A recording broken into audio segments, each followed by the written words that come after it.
Alam niyo ba mga Mima, talaga naman sobrang galing ng loan app na ito. Aside from SEC registered siya and of course CIC accredited din siya. So talagang walang question dun sa legitimacy ng loan app na Itechuaria.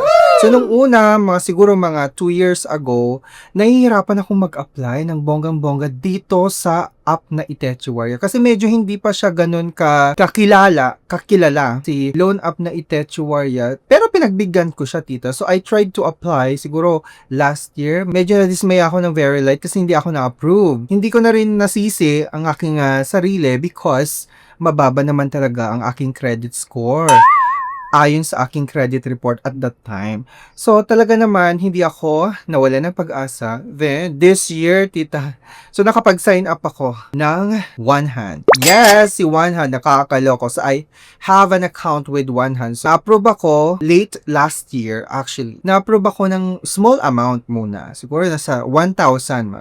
And eventually, lumaki ang aking credit limit. So, sa mga nagtatanong bakit hindi lumalaki ang credit limit ko kay One Hand. Lagi naman ako nagbabayad and everything, ganyan-ganyan. Well, gusto ko lang i-share sa inyo mga Mima. Huwag kayong mawala ng pag-asa. Ang importante, nagbabayad kayo on time, wala kayong late kay One Hand. Kasi once na na-late kayo sa kanya, siguro nag-overdue kayo mga ilang days from your due date, hindi kayo nakapagbayad on time, talaga naman medyo mahihirapan tayo ng very light na tumaas ang ating credit limit. So number 1 na alalahanin nyo lagi ay ang pagbabayad ng inyong mga jutang on time. Pay on time, never be late.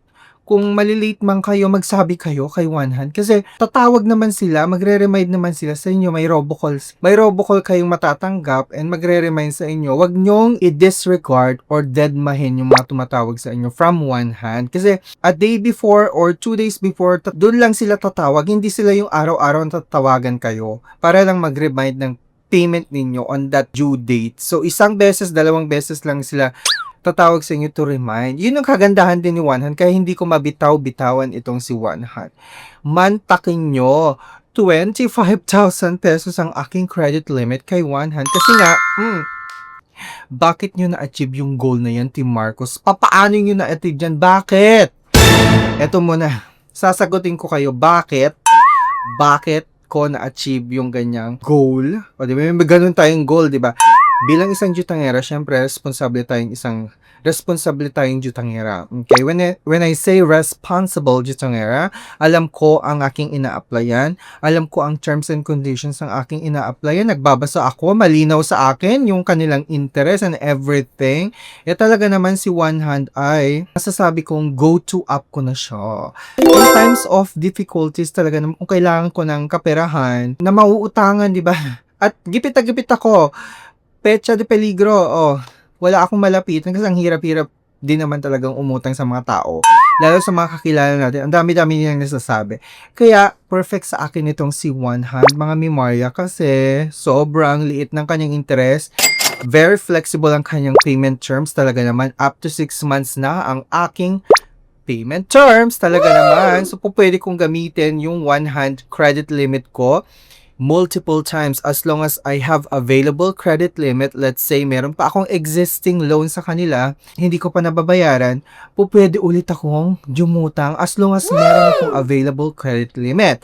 And mind nyo, meron din siyang increased credit limit na feature wherein pwede kayong mag-upload ng mga documents niyo dyan, GCash transactions, IDs para mas mapabilis yung pag-angat ng inyong credit limit. Yung tinatawag nilang boost credit limit, may mga ganun. Siyempre, paano ko na-maintain na mataas ng aking credit limit? Siyempre, nagbabayad nga ako on time.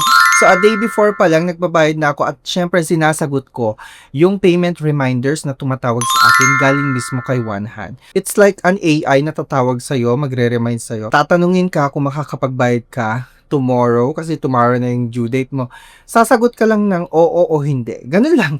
At kapag hindi naman ang sagot mo, mabait din naman sila at ire-remind kayo na kapag nagbayad kayo on time, mas malaki ang chance na tumaas ang credit limit ninyo. And mind you, ang aking TikTok Pay Later, ang aking credit provider dyan ay si One Hand din, nakakaloka. And lagi kong minemaintain din yung TikTok Pay Later ko kasi every time na kailangan ko mag-online shopping at meron akong bibilhin, gamit na gamit ko talaga si TikTok Pay Later. So, meron na akong mataas na credit limit dyan kay TikTok Pay Later. And lately lang, yung bago nilang pa-cash loan kasi may TikTok Pay Later cash loan na. Tita, yes! Na-approve na naman tayo ng bonggang-bongga. And ang aking initial credit limit kay TikTok Pay Later cash loan ay 4,000 pesos. And again, si One Hand na naman ang aking credit provider na bonggang-bong. Talaga naman love na love ako ni One Hand. Maraming salamat, One Hand. At, binibigyan niyo ako ng mga ganitong chance na ma-approve sa mga loan product ninyo. So, syempre, masasabi ko na I will keep One Hand as my go-to app na talaga. And I will maintain a good credit history sa kanila kasi nga, deserve nila. At syempre, dahil isang responsible jutangera tayo. Oh, talaga naman, deserve ko din naman, di ba, na magkaroon ng mga ganitetsywang mga pa-cash loan from One Hand. Kung kayo ay may mga naiisip na applyan ng mga utangan, look no further. Nandyan si One Hand. Download the app na, mga memorya, and be a responsible jutangera. One Hand, baka naman. Charis.